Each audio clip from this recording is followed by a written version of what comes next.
Hey guys, welcome back to my channel Day Out with Rakhi and welcome to my another video. So আজকের ভিডিওটা কি হতে চলেছে সেটা নিশ্চয়ই তোমরা টাইটেল অ্যান্ড থাম্বনেল দেখে বুঝেই গেছো। তো আজকের ভিডিওটা একটা কুকিং ব্লগ হতে চলেছে।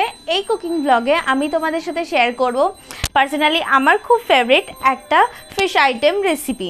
তো আইটেমটার নাম হচ্ছে কাতলা কষা বা ড্রাই কাতলা কারি বলা যেতে পারে। তো চলো দেখে নিই কীভাবে বানাচ্ছি, দেখতে থাকো ভিডিওটা।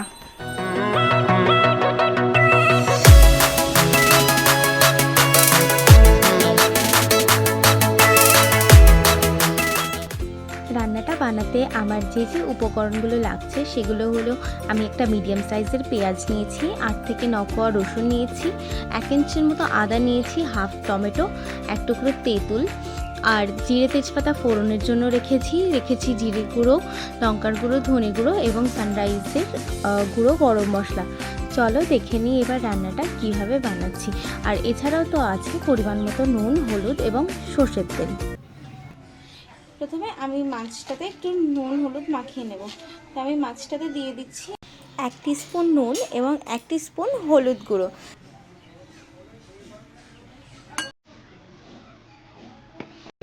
এবার এটাকে আমি ভালোভাবে মাখিয়ে নিচ্ছি।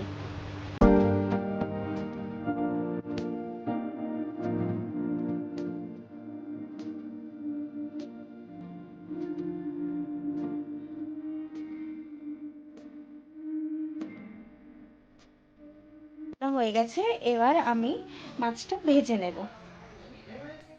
কড়াইটা আমি বসিয়ে দিয়েছি, এবার গ্যাসটা জ্বালিয়ে দিচ্ছি আর এতে দিয়ে দেব পরিমাণ মতো সর্ষের তেল। কড়াইতে পরিমাণ মতো তেল দিয়ে তেলটাকে আমি গরম হওয়ার জন্য রেখেছি। তেলটা গরম হয়ে গেলে একে একে ছেড়ে দেব মাছগুলো। হয়ে গেছে, এবার আমি একে একে মাছগুলো ছেড়ে দেব।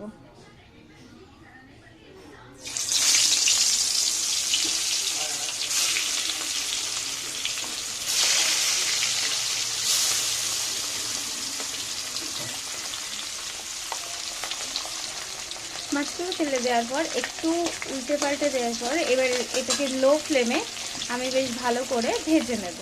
মাছটা ভাজা হতে থাক, ততক্ষণে আমি এই মশলাগুলো দিয়ে একটা পেস্ট করে নেব। তো চলো মশলাগুলো দিয়ে আগে পেস্টটা বানিয়ে নিই। মিক্সির জারে আমি দিয়ে দিচ্ছি মিডিয়াম মাপের একটা পেঁয়াজ, আদা আর 8 থেকে 10 কোয়া মতো রসুন, সাথে দিয়ে দিচ্ছি অর্ধেকটা টমেটো, আর এটা হলো 1 টুকরো তেঁতুল যেটা তখন আমি দেখাতে ভুলে গেছিলাম। এর সাথে সাথে দিয়ে দিচ্ছি হাফ টিস্পুন ধনে গুঁড়ো, আর এর সাথে সাথে আমি এতে অ্যাড করে দিচ্ছি হাফ টেবিল স্পুন লঙ্কার গুঁড়ো।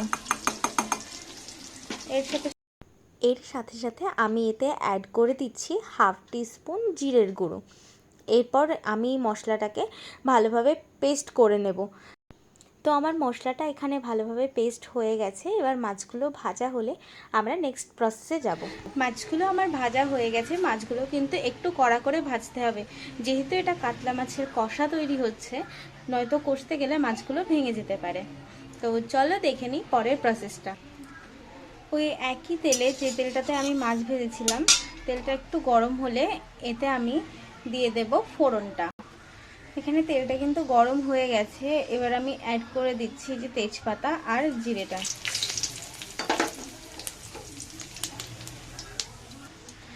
ফোড়নটা এখানে আমার ভাজা হয়ে গেছে। এরপর আমি অ্যাড করে দিচ্ছি এই মশলার পেস্টটা যেটা আমি বানিয়েছি।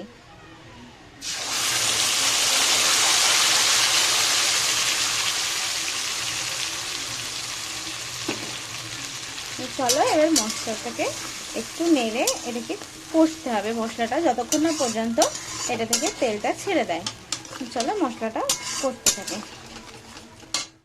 এবার আমি এই মশলার মধ্যে অ্যাড করে দিচ্ছি হাফ টিস্পুন লবণ, টিস্পুন হলুদ গুঁড়ো, নুন হলুদটা দিয়ে একটু নেড়ে নেওয়ার পরে আমি মশলাটাতে অ্যাড করে দিচ্ছি একদম সামান্য 2-4 দানা চিনি। এটা কিন্তু একটা টেস্ট দেবে। এবারে মশলাটাকে ভালো করে কষে নিচ্ছি।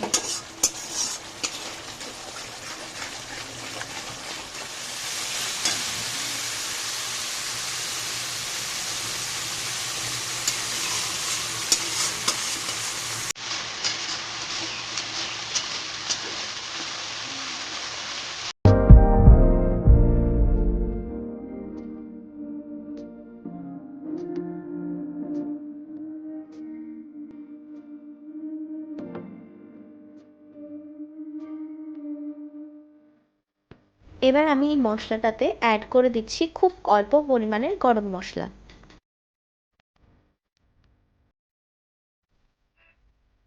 এবার এই এক টুকরো তেঁতুলটা অ্যাড করে দিলাম।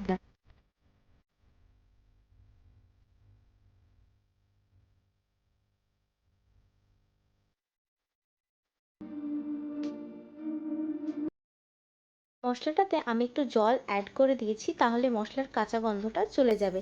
এটা ফুটে উঠলে আমি মাছ অ্যাড করে দেব। মশলাটা কিন্তু আমার ভালোভাবে কষানো হয়ে গেছে, মশলাটা থেকে তেলও ছেড়ে দিয়েছে এবং খুব সুন্দর গন্ধও বেরোচ্ছে। এরপর আমি এতে ভাজা মাছগুলোকে অ্যাড করে দিচ্ছি। মাছগুলো দিয়ে আমি একটু নেড়েচেড়ে মিশিয়ে নিচ্ছি। এরপর আমি এতে একটু জল অ্যাড করে দেব। তো মাছগুলোকে মশলার সাথে ভালোভাবে মিশিয়ে নিয়েছি। এরপর আমি এতে জল অ্যাড করে দিচ্ছি। যার যেমন মাছের পরিমাণ থাকবে সেই বুঝে জলটা অ্যাড করলেই হবে। এবার মাছটাকে আমি ভালোভাবে মিশিয়ে নিচ্ছি। ভালোভাবে মাছটা মিশিয়ে নেওয়ার পর এটাকে আমি বেশ কিছুক্ষণ ফুটতে দেব। এবার এটাকে আমি ঢাকা দিয়ে 5 থেকে 7 মিনিট ফুটতে দেব। এটা ফুটে উঠলে, ঝোলটা কমে আসলে কিন্তু কাতলা কষা রেডি। তো আজকের রেসিপি কাতলা কষা রেডি। গরম ভাতের সাথে ইচ্ছে মতো সাজিয়ে পরিবেশন করুন কাতলা কষা। আর অবশ্যই কমেন্ট করে জানাবেন কেমন লাগলো আমার এই রেসিপিটি।